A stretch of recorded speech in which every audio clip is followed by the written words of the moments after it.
भारतीय नौसेना को पहली महिला पायलट मिल गई है। नाम है शिवांगी सिंह। बिहार के मुजफ्फरपुर की रहने वाली सब लेफ्टिनेंट शिवांगी कोची में अपनी ट्रेनिंग पूरी करने के बाद नौसेना के डॉर्नियर एयरक्राफ्ट के कॉकपिट में उड़ान भरने के लिए तैयार हुई हैं। नेवी में पहली महिला पायलट बनने के बाद सब लेफ्टिनेंट शिवांगी ने कहा कि इसके लिए मैं लंबे समय से इंतजार कर रही थी और आज वो दिन आ गया। ये बेहद शानदार अनुभव है। अब मैं तीसरे स्टेज की ट्रेनिंग पूरी करने के लिए काम करूंगी।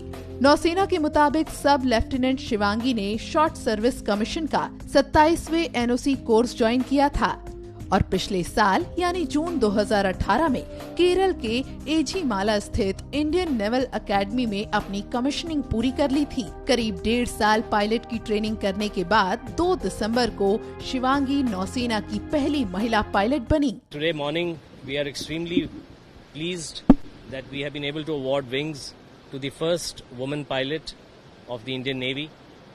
This has been in the works for some time now, and almost 2.5 years ago these officers were inducted into the Naval Academy, and after completing their basic training at the Naval Academy, moved on to the Air Force Academy for their basic flying training, and have now completed the phase 2 of their operational flying training, and they have been awarded wings, and from here on they would move on for further the phase 3 training and be fully qualified independent pilots on the Dornier aircraft in the Indian Navy. So it's a red letter day for the Indian Navy, as it marks the breaching of another wall by the women of India, and we are extremely proud to have been a part of this ceremony today.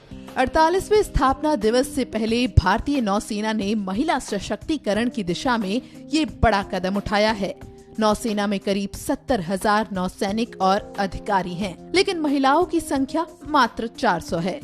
अभी तक नौसेना में महिलाएं प्रशासन, communication, engineering और education branch में ही थीं, मगर अब कॉकपिट के दरवाजे भी उनके लिए खुल गए हैं।